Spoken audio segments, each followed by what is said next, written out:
My grandfather asked how my $68,000 college fund was holding up. I told him I had never heard of it.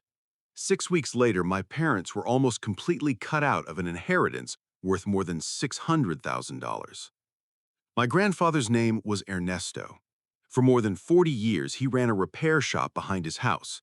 He fixed bicycles, fans, lawnmower engines, old clocks, anything people brought him. The shop always smelled like hot metal and motor oil. He undercharged almost everyone. If somebody was having a difficult year, he would repair whatever they brought him, hand it back, and say, "Pay me when things get better." Most people in the neighborhood assumed my grandfather was poor. He wasn't. Over the years, he had quietly purchased 2 pieces of land and a small warehouse that he rented to a local flooring company. He lived in the same modest house, drove an old truck, and never talked about money. He used to say, "The only real wealth is not owing anybody anything." But everybody in our family understood one thing about him. He never forgot what people did after he helped them. Years earlier, he had loaned money to his brother. His brother never paid him back. My grandfather didn't sue him, he didn't threaten him, he simply stopped speaking to him for 11 years. They never reconciled before his brother died. That story became a warning inside our family. We all knew what Ernesto was capable of when he believed someone had betrayed his trust. We just never imagined that judgment would fall on us. When I finished high school, my grandfather asked me to meet him at the repair shop. I was 17. He sat me down beside his workbench and told me not to worry about college tuition. "I've taken care of it," he said. "Call it the Ernesto Scholarship." I asked what he meant. He said he had handled the account with my parents because it would be easier for adults to manage the paperwork. Then he made me promise that I would take school seriously. I thanked him. I told him I wouldn't let him down. What I didn't know was that my grandfather had sold one of his pieces of land and placed $68,000 into a college savings account for me. My father controlled the account. I was the beneficiary, but I had no authority over the money. My father could withdraw it without asking me. For the next 3 years, I attended college without knowing that account existed. I worked 22 hours a week at the campus IT help desk. On Saturdays, I tutored high school students whenever I could find clients. There were weeks when I lived on rice, eggs, instant noodles, and whatever free food I could find at campus events. During my junior year, I reduced my classes so I could work more hours. That decision delayed my graduation by an entire year, and the whole time, I protected my family. I told myself my grandfather must have promised more than he could afford. Maybe one of his properties had lost value. Maybe his medical expenses had increased. Maybe he was too proud to admit that the money was no longer available. I created explanations because the alternatives were worse. Either my grandfather had lied to me or my parents had. So I chose not to ask. That part matters. My parents deceived me, but I also spent 3 years avoiding the question that could have exposed them. I came close a few times. One Thanksgiving, someone mentioned that my grandfather had helped another family member with school expenses. My mother immediately stood up and started clearing the table. I noticed the change in her face. I said nothing. A friend once asked why my parents weren't helping me pay for college. I told him my father's contracting business had been struggling. I said it in a tone that ended the conversation. For 3 years, I acted as my parents' public relations department. I defended them while they watched me struggle. What I learned later was that the missing money had not started with a vacation or a new vehicle. It started with the house. My father's contracting business had been declining for more than a year.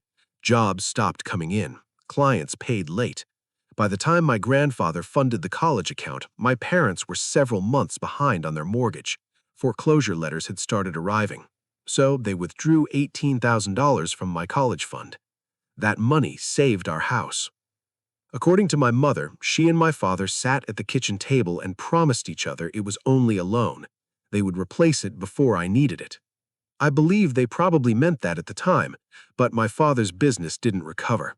The money never went back. And once they realized they couldn't replace it, something changed. They stopped treating the account like money they had borrowed from me. They started treating it like their own. That was when my father bought the Tahoe. Then my parents went to Costa Rica. They replaced furniture. They paid off credit cards. Every withdrawal became easier than the one before it. By the time my grandfather asked about the account, the entire $68,000 was gone. I don't believe my parents woke up one morning and decided to steal my future. I think they made one desperate decision to save our home. Then, instead of admitting what they had done, they kept making worse decisions so they would never have to face the first one. That doesn't make it better. It might make it worse. The dinner happened during my senior year. My grandfather called everyone himself. He said his heart was getting weaker and his doctors had advised him to put his affairs in order. My mother prepared dinner at my parents' house. She cooked too much food.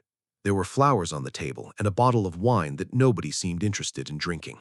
My grandfather arrived carrying his cane. My father could barely look at him. At the time, I assumed they were uncomfortable because they had never been particularly close. Now I understand that my father was terrified. After dinner, my grandfather placed his silverware on his plate. "I want to discuss something that can't wait," he said. My mother immediately interrupted him. "Papa, don't talk like that." My grandfather raised one hand. "Let me finish." The room went silent. He explained that he was reviewing his properties, accounts, and will. He didn't want anybody fighting after he died. He spoke to my mother first, then my father. Then he looked at me. "So, how's the scholarship holding up? Are your books covered? Do you need more?" I looked at him. "What scholarship?" He frowned. Not angrily. He looked genuinely confused. "The college money," he said. "The account I gave your parents 3 years ago." I still didn't understand. Then he said the number, $68,000.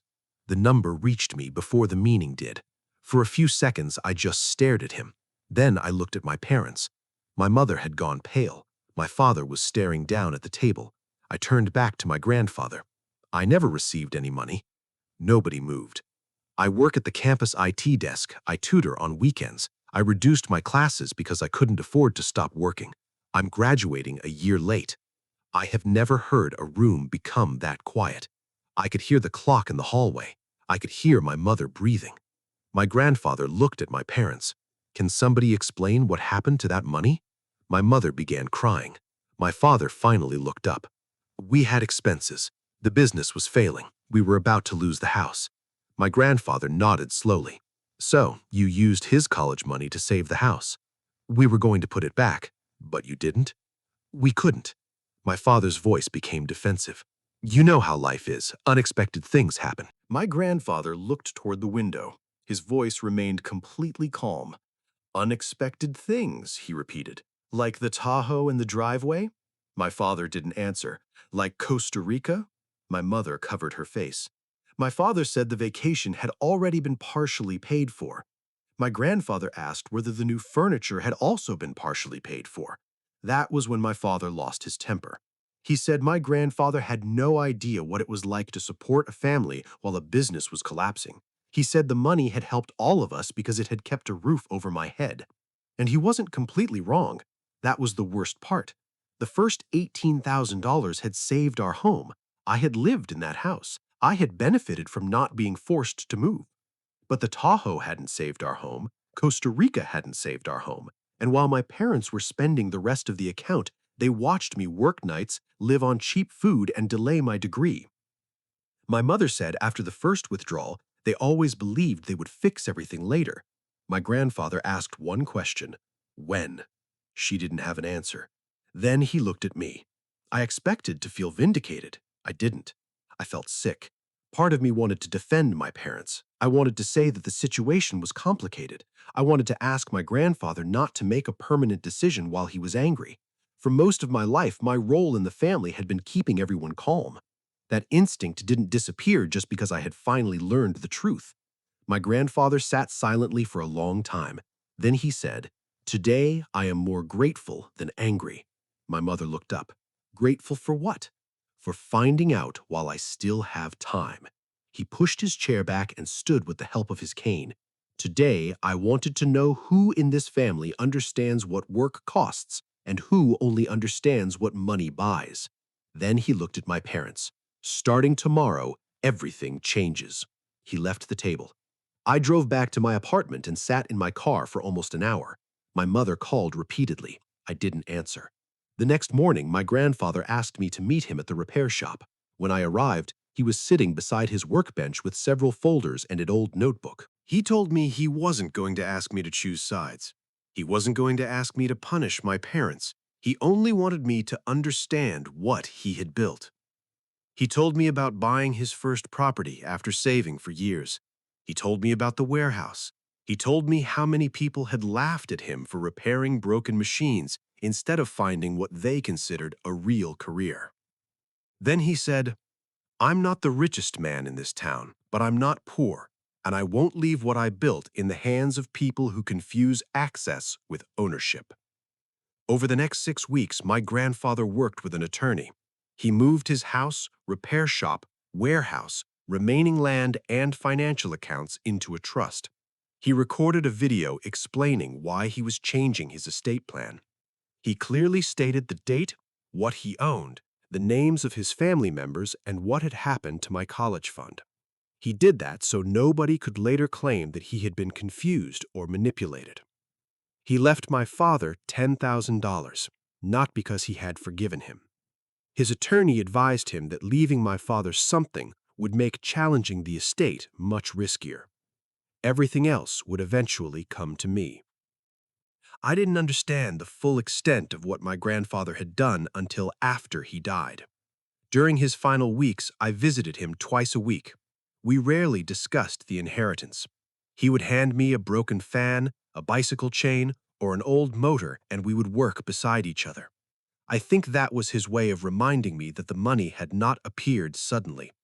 Every dollar represented something he had repaired, saved, rented, or purchased carefully over decades. He died in his sleep 2 months after that dinner.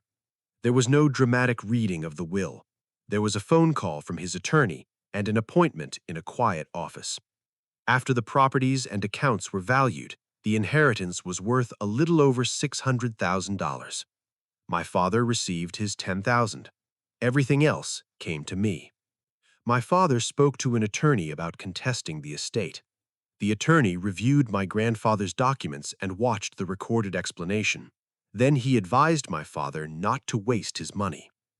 My mother didn't speak to me for 8 months. When she finally did, she said my grandfather had punished them for one desperate decision. I told her it hadn't been one decision. Using $18,000 to save the house was one decision. Buying the Tahoe was another. Costa Rica was another. Watching me work through college without telling me the truth was a decision they made every single day for 3 years. She said everything she had ever done was for me, but she still couldn't say the word stole. For almost a year, I barely touched the inheritance. People imagine receiving that much money must feel like winning. It didn't. It felt like somebody had handed me a receipt for my family. Eventually, my grandfather's attorney gave me a sealed envelope. Inside was one sentence in my grandfather's handwriting. "The measure of a man isn't what he is given, it's what he does with it." At first, I was angry. It felt like he had left me another test.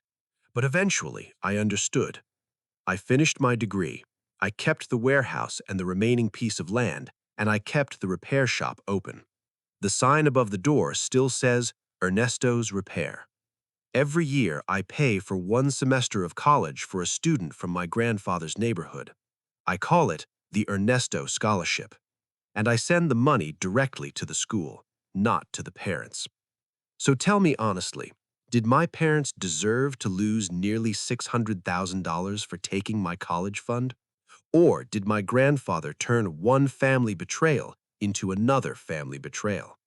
Drop your verdict in the comments and subscribe because here, one story always leads to another.